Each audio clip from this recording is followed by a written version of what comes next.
Honorable Chief Minister of Andhra Pradesh, Gauravniyulu Sri Chandrababu Naidu Garu, Honorable Minister for Tourism Sri Durgesh Garu, Sri Baba Ramdev Garu, my senior colleague Mr. Ajay Jain, ladies and gentlemen. It's indeed a privilege and an honor to be here amidst the policymakers, industry leaders and innovators who are brainstorming this morning to figure out as to what the growth map for Andhra Pradesh should be and how to create pathways for future prosperity. I would like to commend the Honorable Chief Minister and the State of Andhra Pradesh for undertaking such a encompassing and a comprehensive exercise. I had the privilege of meeting the Honorable Chief Minister in November last year, and what was remarkable was that his vision was very clear. He said, I need tourism to create employment, I need tourism to create prosperity at the grassroots, and what I require is not small projects from the Government of India, what I require is large investments from the private sector which can move the needle to take Andhra Pradesh to a leadership position. And what I see today is essentially a reflection of that vision that he had communicated so clearly on that day. And Andhra Pradesh has the great advantage of having a proactive government and very entrepreneurial people. All across the world, if you look at tourism the world over, tourism is fast emerging as an economic engine for growth, equity and employment. And globally, as most of you would know, tourism contributes to 9.1% of the global GDP. 1 out of every 10 jobs in the world are accounted for by tourism. And tourism's footprint in terms of value is much larger than the automotive industry, than the chemical manufacturing industry. So essentially, it's one of the front-running things that happens around the world. And today, the global exports are valued at 1.9 trillion US dollars or 4.1% of the global GDP. And I think what we really need to do is to see as to how we can get a dominant share of this 1.9 trillion dollars into India and into this wonderful state of Andhra Pradesh. If we look at the numbers for Andhra Pradesh, for us tourism sector contributes about 5%, 5.04% to be precise, to our GDP. But we need to double it, because I think the way to understand is that if tourism contributes 9% for the global GDP, and in India we are doing it at 5%, I think there is a clear case for us to double it and take it to 10%. And as the Honorable Prime Minister has said, that we need to move this in the next 10 years. So the target for us is in 10 years' time, we need to double the GDP from 5% to 10%. In India, it creates 76 million jobs across all the states. And I think the ambition for us that we have placed over the next 5 years is that we need to create 25 million additional jobs in the tourism sector by the year 2029. And tourism, ladies and gentlemen, most of them do not realize is the amount of foreign exchange that it earns for the country. In the year that has gone past, it has generated 2,42,000 crores of rupees in terms of foreign exchange. And I think that makes it a very, very vital economic engine to ensure our Atmanirbharta. So if you look at the past few years, I think India has had tremendous success in terms of infrastructure development. We have world-class highways now. We have Vande Bharat trains, which are really a game changer for tourism. And the civil aviation sector is booming like never before. We have 75 new airports that we have built in the past 10 years. And both the Tatas and Indigos put together have placed an order for over 1,000 aircrafts. So that means that over and above the 800 aircrafts that are there in the country, you will have an addition of 1,000 in the next 4 to 5 years, which is a big enabler for us. But so I think from a macro point of view, all the elements are in place for India to make tourism happen. But where is the bottleneck? Why is it that we are still at 5%? And I think one of the biggest challenges that we have, and I had also requested the Honorable Chief Minister when I met him in November to lend his voice to us, is that today in India, supply is not keeping up with demand. So if you just look at the numbers, we will realize that we get 1.9 crore people who travel into India every day by way of inbound. Our domestic tourism numbers is 250 crores of visits. So 250 crores is a very large number, but I think what we need to do is to segregate these into those who matter for those of us in the room. And therefore, if I take these 250 crores and I pass it through the filter of those who are staying in hotels and those who are traveling for the purpose of leisure, business or shopping, that number is still 47 crores.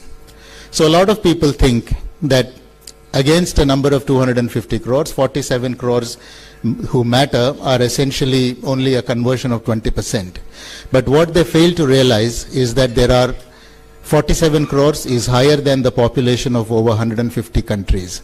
That is the power of domestic tourism we have in the country today.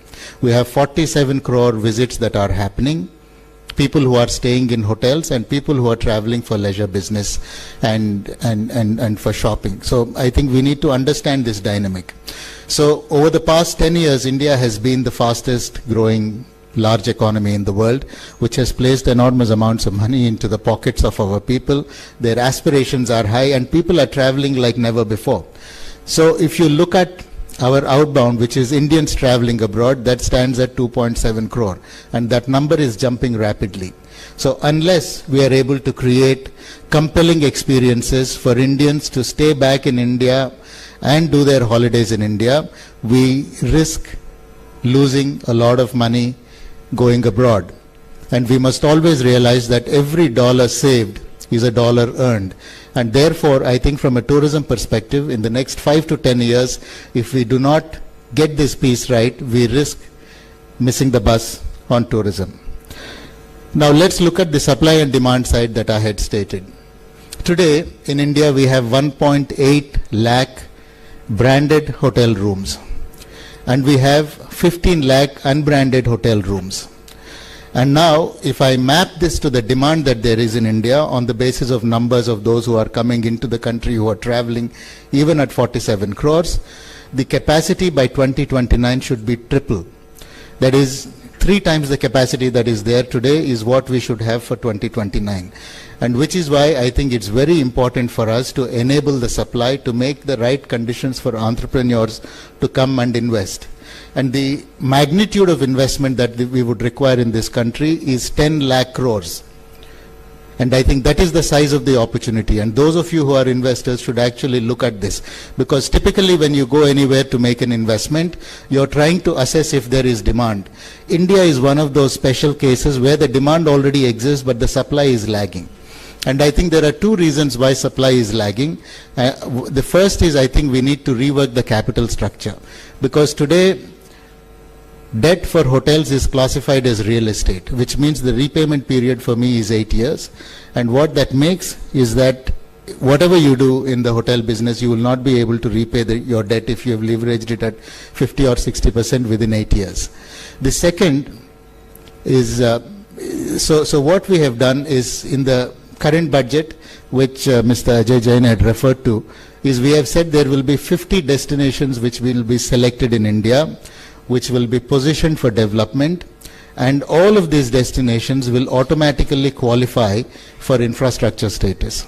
Now what does infrastructure status mean? It means that you will get your tenure of loan is for a period of 15 years and you will get it at a good 2 to 3% lower than a real estate loan, and this is a big enabler. And I think if we are able to do this and if we are able to drive growth, we can easily see the next level of investment coming through. The other issue is actually around the states, because there are 2 things that states need to work on. The first is the ease of doing business. Today in India we know that there are on an average 56 licenses that an investor needs to take, and each of them takes about 60 days for each of them. It's not all linear, but that is the rough understanding. When you look at a country like Singapore or China, the number of clearances that are required are closer to 25. And the time taken is on an average is 2 weeks. So I think that is the level of speed that we need to get to. The second that we need to do is that there are people who are willing to invest in the hospitality sector, but people are also looking at at some encouragement to get into it. So I think we need to put some incentives and subsidies on the table to take them past the tipping point. And the presentation that I have just seen of the Andhra Pradesh policy, and especially the subsidies and the incentives that they have given, this is the best in class.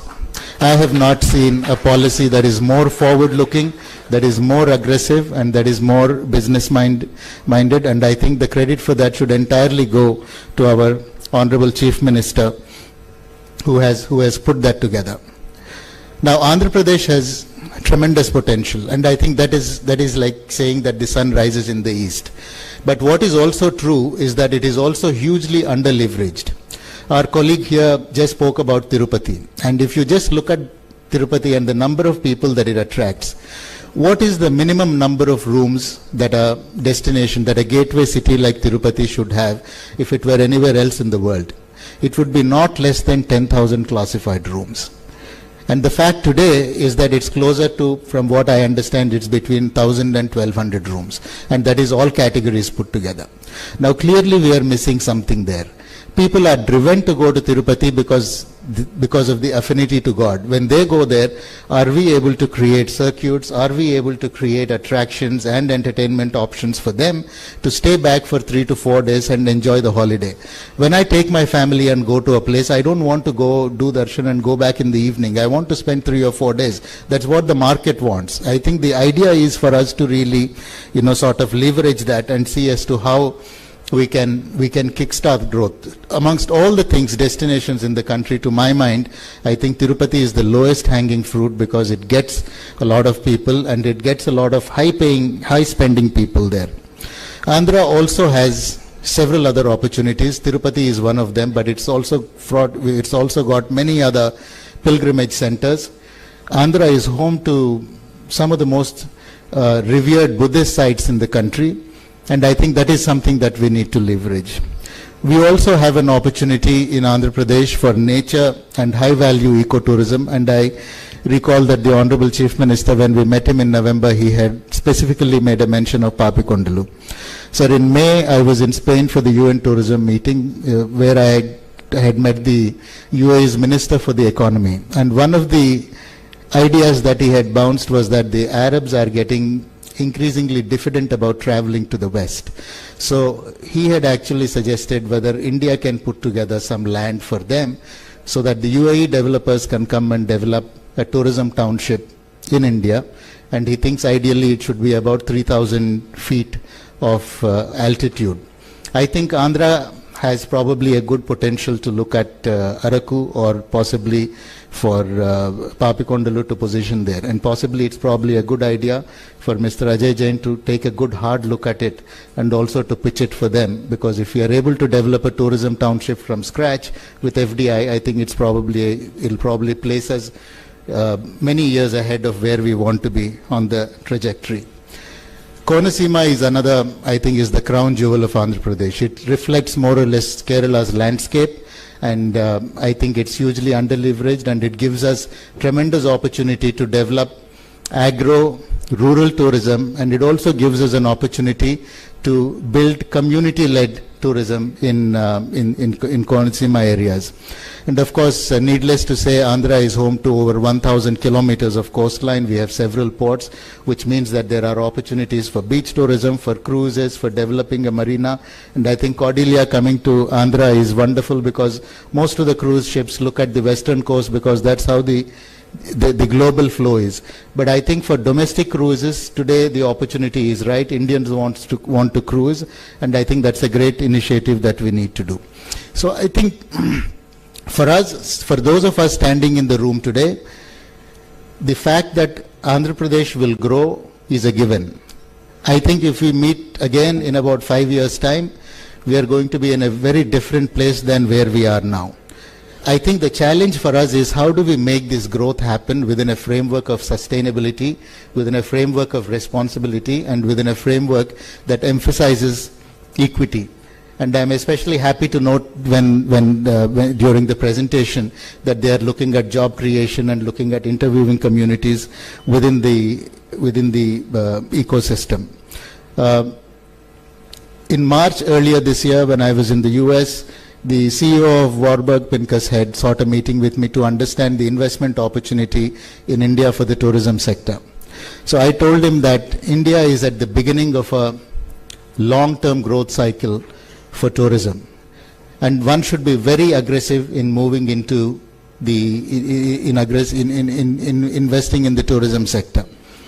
I also told him that states like Goa and Kerala will give you incremental rewards, but if you want exponential rewards, you should choose states like Andhra Pradesh and Odisha, who are just starting off.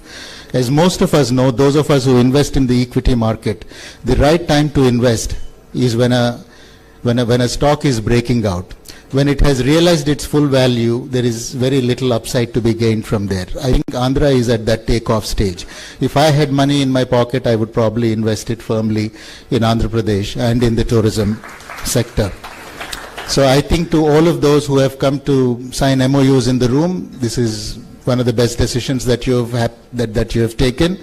Those of you who are still deciding, take my advice. I think the time is right. Make that decision to invest in Andhra. And as Mr. Ajay Jain said, there are not many leaders who inspire the confidence amongst investors to say that your money is safe with me. And I think the state is especially fortunate to have Chandrababu Naidu Garu as the Chief Minister.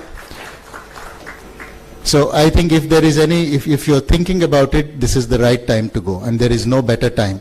And early starters will always reap rich dividends.